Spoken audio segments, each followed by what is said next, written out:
Okay, so today we have a guest speaker. I mean, just a guest. Johannes Kleiner. Nice to meet you. Hi. Yeah, and here we are in. My name is Nao Tsuchiya, and this is a kind of a special edition of the Consciousness Radio.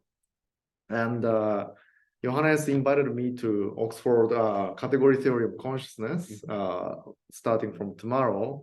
And here we are doing some kind of YouTube radio collaboration. I wanted to do some kind of interview with Johannes because Johannes has come out as a kind of rising star in the That's field. very kind of you. Yeah. Yeah, It's different from my end, but yeah. Thank you. Yeah. What struck me was also, Alex Meyer said basically the same thing, is that, consciousness science started out roughly like, 1990s or so, right? When I and so Alex Meyer was undergraduate or graduate school student, and then it became kind of, very popular or exciting at one time, and then kind of got stagnated in a sense, and then you kind of rejuvenated this, excitement through the, organization of the mathematical consciousness seminar series and also mathematical consciousness workshop conference. And both Alex and I are quite excited to be part of these things. And I wanted to ask where you came from, and also what was your sort of vision or idea about organizing all of this? I think it's fundamentally, I would say it's really just the feeling that sort of the mathematical methods can play a good role as part of other methods. I think that's really what drives me, that's sort of, and it's partially rational, I see certain things. I think we share some of these. Maybe I should, if you can talk I should look, this, okay. Yeah, Hi guys. Yeah, great. That's better. Yeah. So and also maybe just to give a little bit of background, what was your sort of degree, and what was your original, kind of interest? Yeah. So originally, I studied physics in Regensburg, in Heidelberg, and Freiburg. And I think it's fair to say that when I started to study, I didn't actually know that there was a science of consciousness. It's just like in the physics, like there was no one in physics doing it. I didn't know anyone. And that was when? So I started to study in 2007. Yeah. I see. Yeah. Okay. So it was already going on for a good 10 years, but I think there were just not enough people, and there was not so much media coverage, specifically in Germany. At least I wasn't exposed to any. And so I studied physics, and then and then pretty soon I actually somehow got noticed that there was somehow a science of consciousness. And do you remember where? Yeah, I think it was via two people so I had this interview for in Germany. You have these scholarship foundations, and it was an interview for that. And so it turns out so I had to interview whether they take me or not. And I see. It turned out the two people who interviewed me, I think it had more consequence. Like the content of the interview was more consequential to me, because somehow during these interviews I learned that they would do consciousness science a little bit, as a part of the physics. Yeah, part of the physics. And so that then sparked the interest, basically. And since then, I see. I actually went to do a master's thesis, which was a little bit related. I mean, as far as you could in physics. So it was about the notion of measurements in neural networks. So sort of somehow related to the foundations of this quantum interaction. Is that the name of the field now? Right. Yeah. Okay. Like this quantum cognition sort of stuff. Yeah. And that's something that I'm going to talk about tomorrow. I know that the day after. Yeah.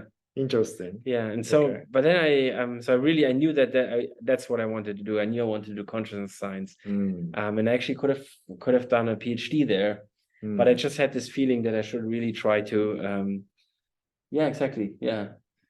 And I had this feeling that I should really try to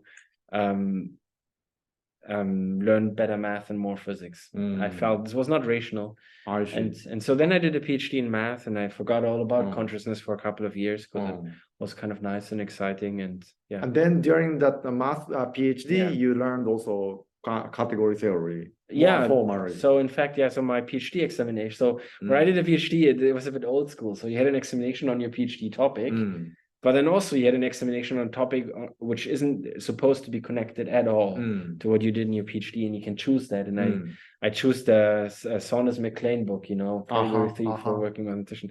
So there was not such a it was wonderful and interesting, but it was like kind of a little bit too much. And but I had the examination there in front of all my friends and my parents. You have a test, and I see. Yeah. And then the category theory interest actually kind of put us kind of a close in contact, right? Exactly. Because around that time, 2015 was my first encounter with the category theory actually, and also Hayato Saigo, who is coming to this conference. And then we wrote the first paper in 2016. And then you invited me to the mathematical consciousness seminar. I think you were much earlier with category theory and consciousness. So for me, it was really like only when Sean and I started to think about IIT that we started to think about. So that's also what I'm going to talk about tomorrow a little bit. Not that project, but so generally where are the different points where you could apply category theory. And so for Sean and me, it was from the very beginning. So when you have a theory of consciousness, you have the physical description, and then you have the description of consciousness. And I think your interest went immediately, and I'm going to talk about this a little bit tomorrow, to the consciousness side. You were thinking, where in consciousness can we apply category theory? And what Sean and I did was we really only applied it on the physical side. We used the notion of process theory, which was invented mainly by Bob, and just used it as a sort of a tool to talk about all sorts of physical systems. And then there's interesting questions about, like you have certain things which, for example, IIT presupposes, like the notion of integration and decompositions. And then you can ask, okay, if I have a process theory which speaks about physical systems primarily, how do I build in decomposition? And that's what we did then, Right. And then, I see. And then you kind of wrote that for a single author, big, gigantic paper on models of consciousness, right? And that it was in 2020, I think. I worked on it from 2017 onwards, but it took 2 years. I guess it probably took a really long time because it's a really long, and it included quite a bit of the philosophy, right? And so the truth is that the paper that got published is only like about 2/3 of what I wrote. I see. And the interesting bit, the author just didn't, I think it was published, where was it published? In Entropy, And the editor just felt that the bit at the end was too much for the readership. I see. But in fact, that's the interesting part. So I still got that saved to my hard drive and will publish it eventually. But I think maybe the version I read was on the archive, and that could have been longer. So contained a lot of philosophy, right? But especially the one that I struck me in that paper, which I actually also cite in some of the paper, is that you pointed out that both Thomas Nagel and also David Chalmers pointed out in earlier years that although we cannot directly explain or express what the qualia is. Relationship with other qualia can be relatively easily described, and that's a sort of the relationship. As one of the relationship, we are extensively using similarity. I know they are also saying similar thing before. So Thomas Nagel has this thing about objective phenomenology, and he says a little bit about how sort of the structures, or I'm not sure if he uses the word structure, but that's essentially what he means. Could be just more accessible somehow to science. There's also a nice paper by Andrew Lee on that, by the way. Like just very recent. It's called Objective Phenomenology, I think. I see. It's the same idea. Andrew is the person who actually gave a talk in my lecture. Oh, really? Last year. He came to Melbourne, and then we had a nice conversation about the dinner and so on. He's doing excellent work, really. And so that's sort of leading to this mathematical consciousness project and so on, right? So what was your sort of like initial motivation to organize this seminar series and also subsequently, or at the same time for the conference? We actually had 2 seminar series. The first one was a bit earlier even. I don't remember how it came about. The only thing that I remember is that, Robin, you haven't met him, I think, but So Robin Lawrence, he's a very good friend of mine. And so he was so essential in all of these things. I see. And and his contribution and doing it together with him. And and I don't remember how we had the idea, but and then for the conference, I literally remembered I was here, I talked to Jonathan and Kobe, and I felt that it would be nice to just have a conference on these whole topics. And they thought so too. And that was held in Oxford. The first one was in Oxford, so that was 2019. Okay.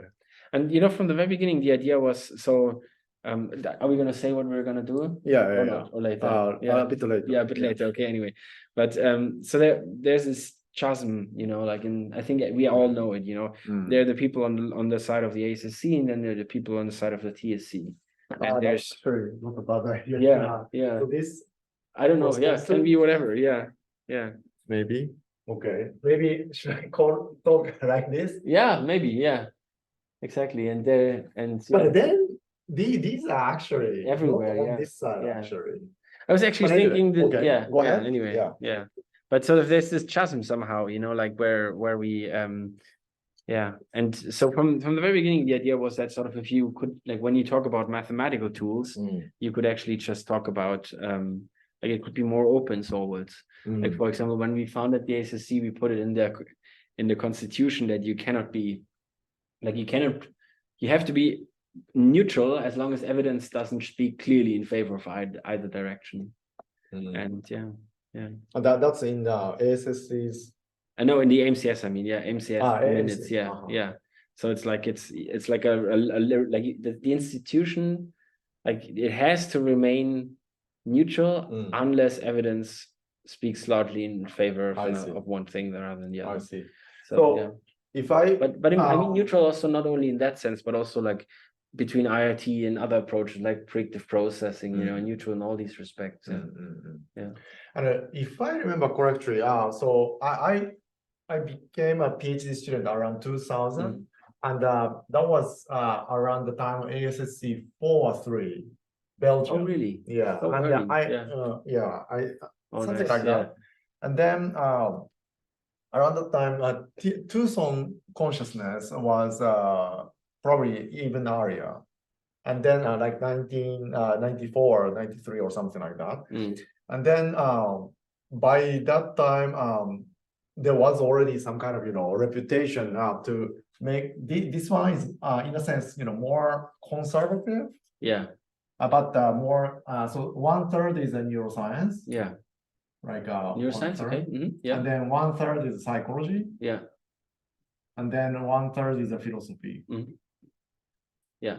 And then this one, something they really, value. Well, and then you're saying that was already very early like that. Yeah, from the beginning, more or less. And then I was in Christoph Koch's lab there, and then Patrick Wilken, who was organizer of this, kind of, had this quite a specific idea.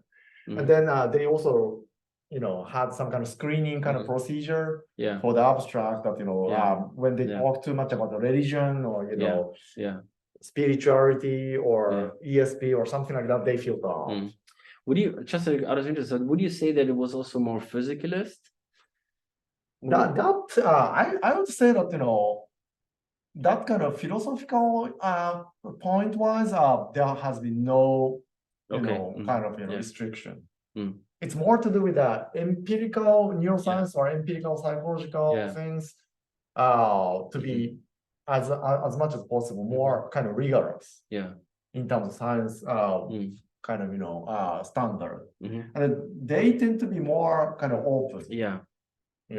And so in the end, they had like, especially the quantum mind. The Hameroff and also Penrose was on this side, definitely, right? And many other kind of a bit related, but not really clear how we can make progress kind of, category was also here. Something like, I think if I remember correctly, Chomsky also gave a talk right here. But as far as I remember, nobody from linguistic probably came to here. Something like I think so. That was also the experience. So I joined it like the first TC. I mean, it was a couple of years ago, And I also had the same impression that that sort of, I mean, it's a two-sided sword. On the one hand, they're much more open to everything. So, Right. But on the other hand, that openness also creates, in some instances, it creates sort of unscientific talks, you Right. know? And so, yeah. So it's difficult, you know, it's difficult what a good procedure is. I mean, Right. so I see benefits and disadvantages on all sides, right? But the only thing that I really feel is difficult is that there's this chasm, you know, and that people like sort of, I think there are many actually. I was gonna draw them in more like inland, you know, like a big valleys. So here, you know, so this is like you make two islets now. That's also good. But so I like even in the visual islands, you know, there's these huge cliffs somehow which you can have, you know, which are just which divide people. Like for example, I think right now we're starting to see a little bit of a cliff between people who work on IT and people who work on other projects, like for example, predictive processing based models or GNW. Maybe that's not so much true. Yeah. I mean, I know there's many people who sort of have their little tiny bridges everywhere, but it feels like that a little bit, you know, from time to time. And I think it was nice that in the last great debate, they had all of them. But so I felt there was this big paper by Matthias Michel and others. Did you see that? It was like 26 authors or something. And it was more like funding, not so much for that and more for that. At least that's how it appeared to me. Right. Yeah. Yeah. So yeah. one thing I think about this thing, you know, I tend to work more on the IIT person. And then just learning what the IIT is saying actually takes a long time, right? And also lots of expertise, you know, at least understanding of probability theory and a bit of the information theory or causal, you know, interaction. So that's like, you know, kind of mountain on its own. And then it takes effort to get there. And then predictive coding also is like that, you know. GNW, I don't know much. So from my end, you know, it doesn't feel like it's easier to learn. Easier to learn. Maybe, you know, lower kind of, you know, accessible kind of mountain. But these two especially. Right. I agree. You know, predictive coding itself is all right, but you know, free energy. The free energy principle, active inference. I mean, that's a good way of illustrating. So these, you know, especially for those who are coming to, you know, consciousness science without any math, you know, background, they probably feel that way, right? The concept. The question is what it does to people. I mean, you know, in a certain sense, you know, like in physics, we also have theories which are very much, you know, like which are hard to learn, and you can only learn one of them. Like the best example, I think, is loop quantum gravity versus string theory. There are a few people that can do both, but generally speaking, like you can either learn one of them good. And then also there's many examples. But in physics, you know, it's not such a big problem because like both theories give output that can be compared ideally, or they don't give output in the case of string theory, but like sort of there's this shared formal language and you're on your hill, but then you give pass something down. But it feels to me that in consciousness science, it's just a younger science. So there's not so much that can be passed around, which is universal, you know? So it seems that, so for example, there's this whole thing that, like also if you compare to higher order thought theories, and there's these higher order thought theories, like a ton of small mountains, I think. Is that a reasonable thing? So just many, so it takes as much time to get on all of them. There are many different versions. Yeah, exactly. So it feels to me that like for example, like just the measures you use when you measure something are somehow inspired more by one rather than the other. And I know there's these adversarial collaborations now. But I also think that, like, at least I only looked at the first one in detail, which was between GNW and IIT. And, you know, it was like, I think both theories are sort of safe. I mean, in the sense that for either one of them, you could have an outcome which excludes them. But I also think that there's lots of outcomes which are just both with fine for both. So, yeah. But so this is ongoing, and I'm going to talk with Lucia Meloni, you know, after this conference, and I hope to do something like this with her again, especially about this because she's pushing this idea. But I think overall science is going in a very good way from many different ways. In my opinion, like, you know, it's kind of technology kind of thing. Like I don't know, it's it should be like a drawn as a ship or plane or whatever. Yeah. Like open data, and also that's good data things. reform. Yeah. Something like this didn't happen, when I was actually a graduate school student, right? Yeah. And so many of the I know that many of the experiments, if it didn't work, they didn't actually publish, and also they didn't share the data. So many of the much of the public money was wasted actually, and also some of the rivalry resulted because some people probably hit the resource, right? So something like this. If it works, it will make a progress. And adversarial collaboration is, in a sense, really facilitating this, right? Yeah. So I think so too. Lots of exciting things are happening.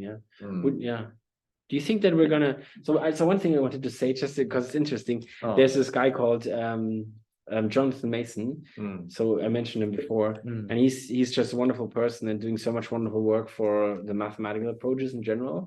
And just recently he compiled a list of how many theories we actually have. Right. Theories of consciousness. How many do you think?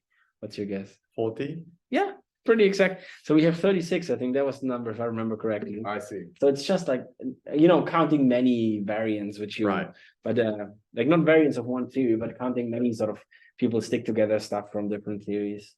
So it's quite a lot if you think about it, like in terms of research programs. Like usually I think in history of science, like usually you only had very few of them, really. Right. So we also have the big ones somehow, but yeah. And my kind of perception of this, 36 is like over the time. Yeah. Like we will start roughly like 1990s or so, and then around here it's almost like a Cambrian explosion. There was a lot of things happening, and then that was a time which was kind of exciting, right? And then around 2000, 2000, one of them came out from the global workspace. Global workspace, by bars. That turned into a global neural workspace. And then that kind of generated lots of experimental results. This is one of the most prolific ones right now. And then around 2004, the Tononi kind of following up from dynamic core hypothesis with Edelman to IIT, Integrated Information Theory. And that's also going kind of strong. And then with that 2.0 version in 2008, and then 2014, 3.0, and then right now it's 4.0. And then this one kind of, started to attract the attention from many people, including you and so on, because this is quite mathematical. And then other branch also, exists, like, recurrent processing and predictive coding, and also higher order theory and so on. I think, by the way, just a little note. So I think the most interest actually in the field, like among those who are coming in, is not actually from the theories. It's mostly, in my experience, it's mostly from very good writing. Like Chalmers just wrote so much good stuff, which just attracts bunch of people. And that's around here, right? Yeah, that's the first one, but it continues, And that's a hard program. No, and also I meant like just the whole book, 1996 or whenever, or 32 candidates. Conscious Mind. I think one, I think that's the one. The Conscious Mind. I think like obviously, like I think it attracts many people who are just. So, for example, for me, I mean, I wasn't attracted by any of the theories. I was really attracted by the philosophy of it all, and especially Chalmers. So Chalmers was the first sort of I read, I sensed that from your paper actually. You cite a lot. You're quite and I think that like, so to a certain extent, for me, the feeling for me is like I was very surprised when I got more into the science just after my PhD in math. I was very surprised. So, because speaking again in terms of the map, like you read philosophy and you think, oh, it's all open land, it's like, like some corners have been filled, but it's just white land and we don't understand it all. And I think that's true. but it's all divided up anyway into nations. So I think that, for me, that was more like a surprising experience, that like you'd think that it's this open land, and we all agree that there's just so many things which still need to be understood, like even the things you're working on. So the whole structure thing, some very basic questions are wide open, and then, but still all the theories, if you think about them in terms of nations, the theories, like they somehow split up almost the complete land. And there's no space there's no easy space for new ideas. So fair to also explain that, the theory has been actually, played a really minor role until really recently. Because all behind of this was this neural correlates of consciousness approach that's happened around 1990s, and that probably exploded like in terms of volume like this exponentially, right? And then each of these theory kind of became more and more prominent because amount of the experimental evidence is really huge, and we want to understand it in a coherent manner. And then to do that, the guidance is necessary. And then to understand, the results, if you, I don't know how you actually choose this, but depending on maybe your colleague or where you live or friends or something, you stick with one of the theories and then try to understand it. But I think there's also sort of a phase change happening in that respect. I think NCCs are still as important to some extent. But sort of, and that has to do with the adversarial cooperations. It's not like, as far as I can tell, it's not the real starting point. It's not like the essential starting point, but that's the first big instance. And that is this change, like the NCC program down here, that's really theory neutral. So this is neutral. And I think the adversarial cooperation is the first time we broadly see theory. Like you look at your theory and you ask a theory, what are you going to predict? Exactly. And then you measure that. And that's a change you've seen in all the other sciences, you know.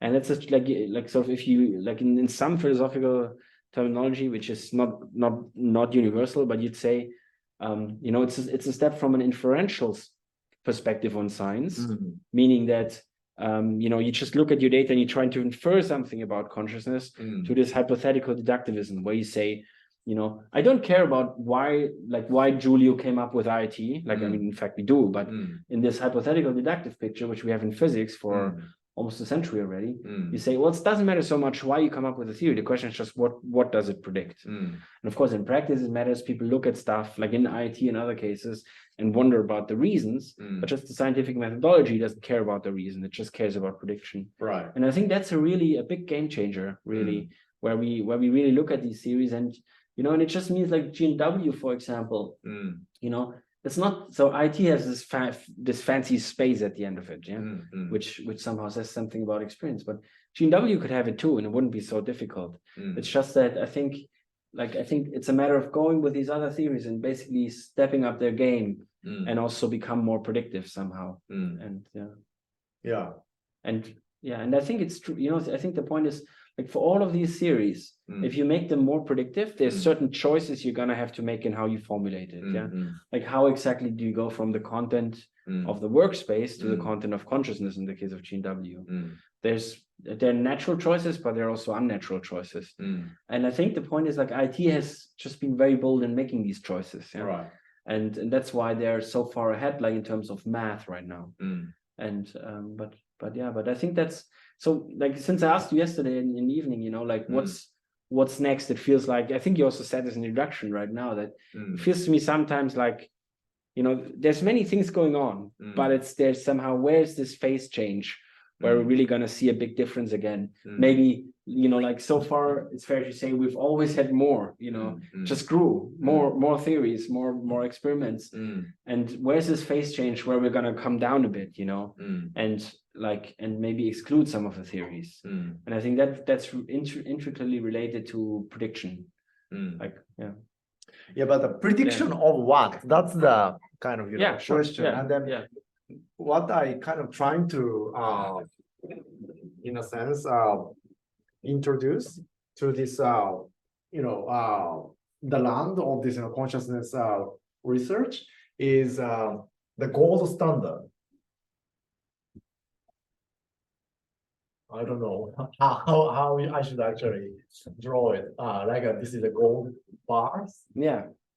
That's something that everybody actually values, and also agree that this needs to be explained. Yeah. And that's the kind of thing that I really think that the qualia and also its relationship, that's the one I'm trying to push over the next 5 years, qualia structure. Yeah. And one of the reasons why I think this is really necessary is that strategically NCC research has been always made contents of consciousness to be extremely simple, right? To make the theory neutral. Yeah. Either yes or no, or red or not red, or something like that. So that it can be also tested in animals and also or patients and things like that. That's one of the reasons.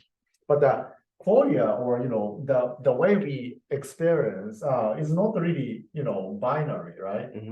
And also this introduced also all sorts of the bias towards the reports as well.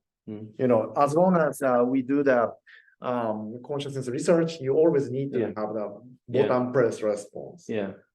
But philosophers and especially phenomenologists, the phenomenology should be there somewhere. Maybe it has been somewhere this side actually. ASSC, they didn't come much. Oh, they come a little bit now. Okay. We've had tutorials for a while, right, on neurophenomenology specifically. Okay. Yeah. So maybe they are on both sides. Yeah. But recently there has been also a paper, from our group also. We also started using the Barber report as a report of like a brief moment of the experience or something like that. It turns out that many people actually ignore this kind of report. Anecdotally, some really old paper that is very influential, like sparring, partial report paradigm is extremely influential in some of this debate, whether the experience is rich or poor. And then there was a very nice phenomenology paper tracked the source of this claim. When you see some kind of a bunch of letters, then many people feel that there was a lot of letters, but they cannot report.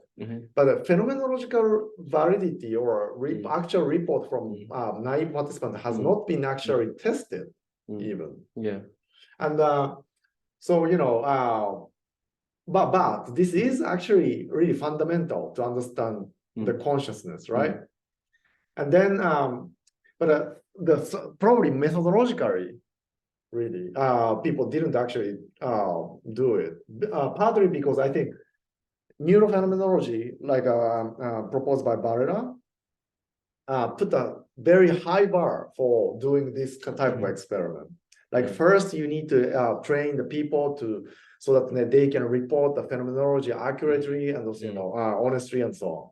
But I have a doubt. So that's a kind of my own research project. But I think if you train people, then the phenomenology of the trained people will be the phenomenology from the trained people and not the naive people.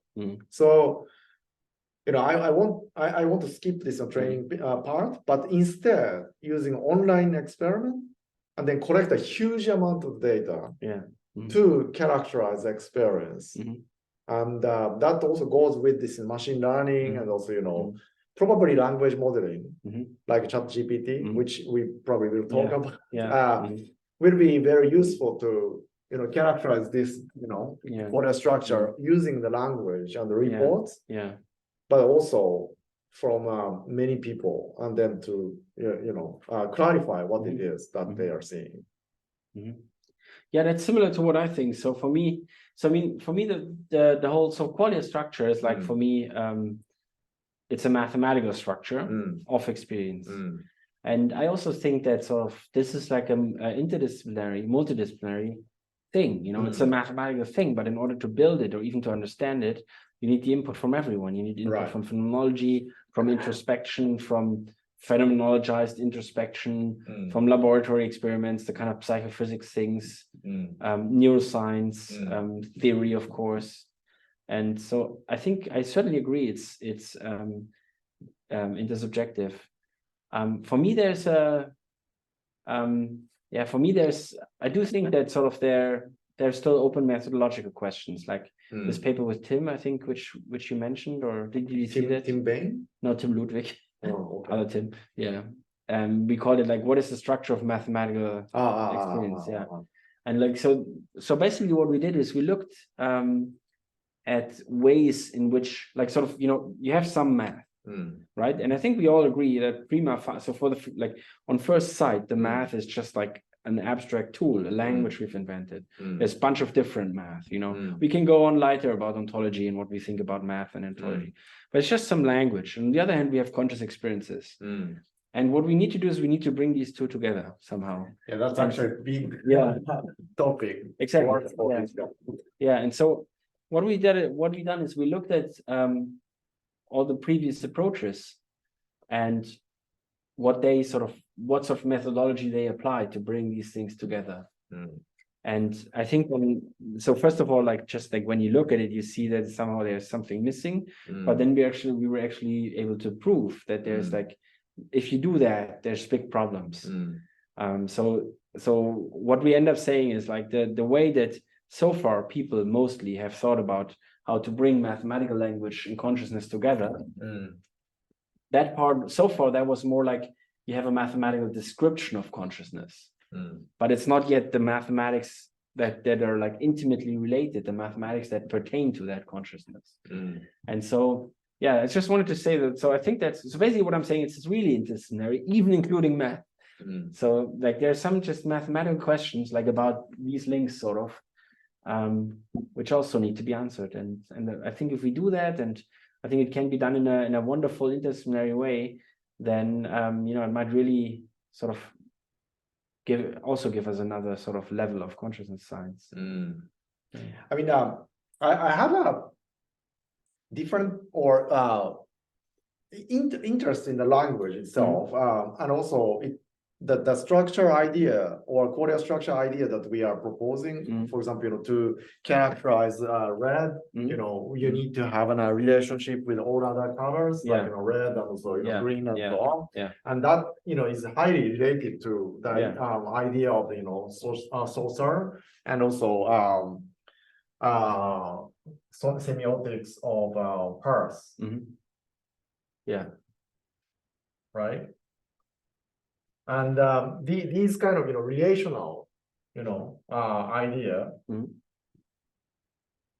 I'm not really sure. So maybe on YouTube, I'm not sure whether I should actually leave any comments. But I'm just not knowledgeable about this. But so I'm just talking from kind of feeling or impression. But linguistics or study of the language actually divorced into something that is quite behavioristic, and also something that is still trying to understand the meaning.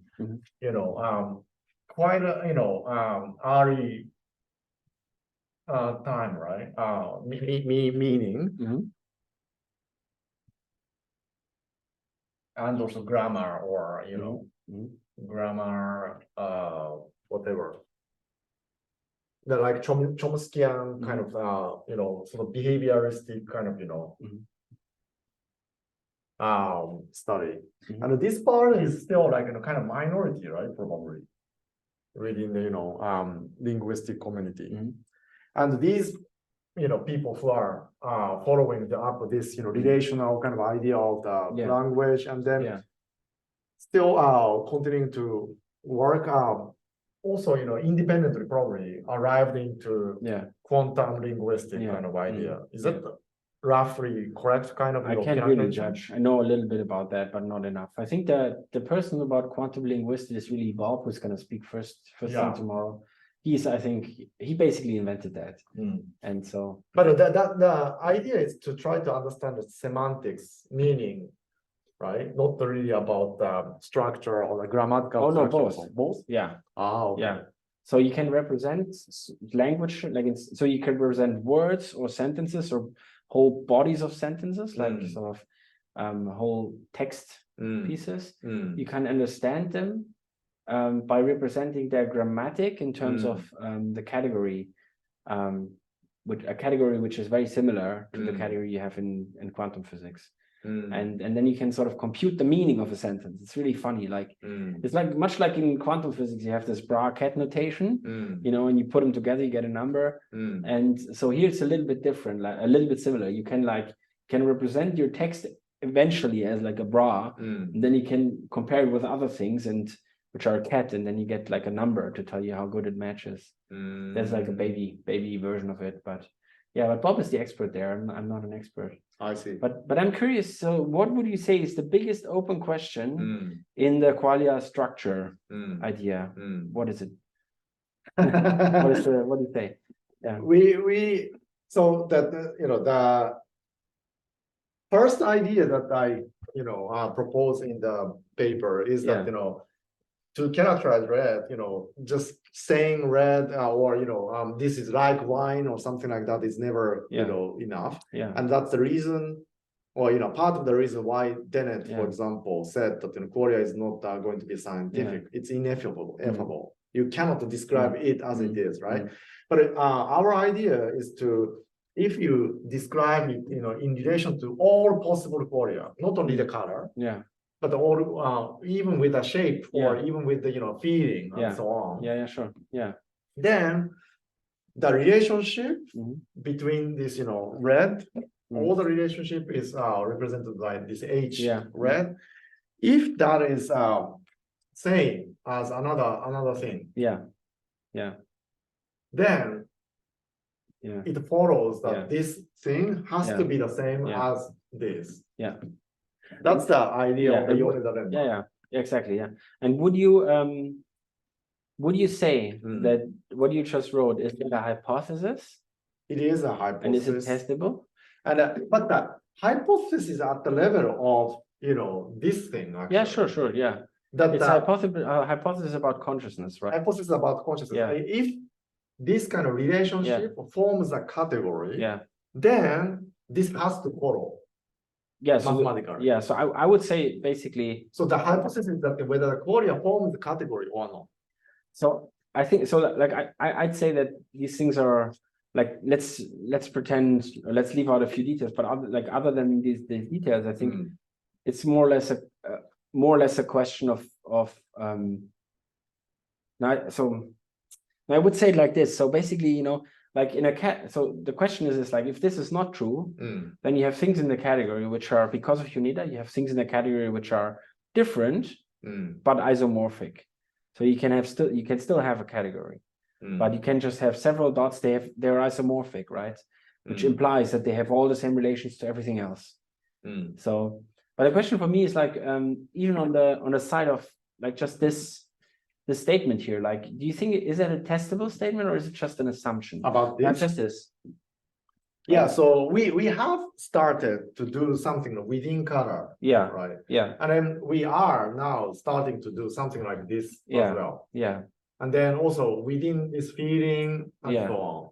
But then kind of would you But I think nobody probably really properly done any kind of a across modality kind of comparison. And the reason why I think this is going to be potentially a game changer is that nobody, except for IIT, Tononi actually mentioned this several times in his paper. But why color feels like color has to be answered at the level of the relationship between the modality of the experience, right? Color is related to emotion in this way, and also color is related to the shape, or color related to body motion and so on. All these other kind of conscious experience in particular way that makes this color unique and in this way. I find that very attractive, the view, but I must say that for me, like both options are still valid. So it could be that there's something beyond relations. It could be that really like experience is just something, what sometimes denoted as the word intrinsic. Like I could imagine that there's something intrinsic. I could also imagine there's nothing intrinsic. But the interesting question to me is like, are we like, can we see the difference, can we find out what's the case eventually? And yeah, as I said, it could be a game changer. This probably potentially involves also the collaboration with the physicists and also metaphysicists as well, right? Like, are you familiar with the ontic structure realism by the Ladyman and the French and so on? Yeah. I'm interested, but not really familiar. What they are saying is very radical, right? What exists in the world, even at the level of the atoms or quark or field, is only relation. And then relation first, and then element later. But so I know a little bit more about structural realism in general. I don't know this Ladyman stuff too much. But so the structural realist debate, that's an interesting topic, because I've often read in philosophy of mind, for example, that if consciousness is relational only, then we can explain it in science. If it isn't, then we can't. There's this idea floating around that somehow science can explain relations, but it cannot explain if there's something beyond the relations. And I don't know whether that's true or not.